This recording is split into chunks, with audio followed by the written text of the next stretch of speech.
Big బాస్‌లో గెలిచిన తర్వాత 'పల్లవి ప్రశాంత్‌కి' అదొక కాలరాత్రిగా మారిపోయింది. బయటకొచ్చిన తర్వాత ఆనందాన్ని అనుభవిద్దామని పోలీసుల మాటలు బేఖాతరు చేసినందుకు ఆయన ఏకంగా జైలుకెళ్లాల్సిన పరిస్థితొచ్చింది. అయితే ఈ విషయంపై మొదటి నుంచే యాంకర్ శివ మరి 'పల్లవి ప్రశాంత్‌పై' నెగెటివ్‌గానే ఉన్నారు.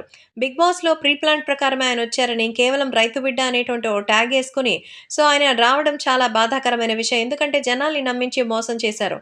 అలాగే బిగ్ బాస్‌నే మోసం చేశారు. బిగ్ బాస్ హౌస్‌లో అసలు ఆయన రంగు బయటపడకుండా చాలా పొద్దికగానే గేమ్ ఆడారు. దీనికి నిజంగా 'శివాజీ' గారి సపోర్ట్ వల్లే ఆయనకి మంచిగా పేరొచ్చింది. హౌస్‌లో చేరినప్పటి నుంచే 'పల్లవి ప్రశాంత్‌పై' వ్యతిరేకత వచ్చింది. కానీ 'శివాజీ' గారు దాన్ని మరి బయటికి రానివ్వలేదు. 'శివాజీ' గారు లేకపోతే హౌస్‌లో ఉన్న కంటెస్టెంట్‌లో ప్రశాంత్ అసలు ప్రవర్తన బయటకొచ్చేది. జనాల్ని మోసం చేసి, బిగ్ బాస్‌ని మోసం చేసి విధేయతగా నిలిచారని యాంకర్ శివ మండిపడ్డారు. ముఖ్యంగా తన గెలుపులో ఎంతో మేజర్ పార్ట్ తీసుకొచ్చింది మీడియానే. సోషల్ మీడియాలోను, అలాగే యూట్యూబ్ ఛానెల్స్ ఆయనకి మంచి హైప్‌నిచ్చింది. అలాంటి యూట్యూబ్‌ని ఇంటర్వ్యూ ఇస్తానని చెప్పి దారుణంగా మోసం చేసి మాయమాటలు చెప్పాడు. 150 కిలోమీటర్లు ప్రయాణం చేసి వాళ్ళ ఊరికి వెళ్తే ఇంటర్వ్యూస్ ఇస్తారని ఎదురు చూస్తే అర్ధరాత్రి వరకు మమ్మల్ని వెయిట్ చేయించి చివరికి తిట్టి పంపించేశారు. అయితే పల్లవి ప్రశాంత్ వాళ్ళే వస్తారులే ఇప్పుడు మన అవసరం గాదు వాళ్ళదే అవసరం.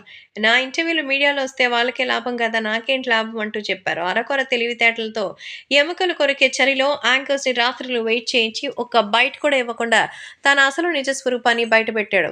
పల్లవి ప్రశాంత్ రైతు బిడ్డ అని చెప్పి మీడియాకి గెలిచిన తర్వాత మొత్తం అందరిని మర్చిపోయాడని యాంకర్ శివ దుయ్యబట్టారు. పల్లవి ప్రశాంత్ మోసం చేశారని నిజంగానే శివ చెప్తున్న వ్యాఖ్యలు నిజమా కాదా అంటూ అభిమానులు కూడా కలవరపడుతున్నారు. ఒకవేళ ఆయన నిజంగానే మంచి రియల్ క్యారెక్టర్ అయ్యి ఉంటే ఇలాంటి పరిస్థితుల్లో ఏ విషయంలోనైనా ఒక విషయంలో రాంగ్ కాకుండా ఉందా? అది ఏం విషయం? ఏ విషయం కూడా రాంగ్ కాకుండా అయితే లేదు కదా! కాబట్టే సరదాగా మరి కాస్త అలా వెళ్ళి అసలు విషయాన్నయితే తెలుసుకుందాం అంటూ చాలామంది ప్రయత్నిస్తున్నట్టుగా అయితే సమాచారం.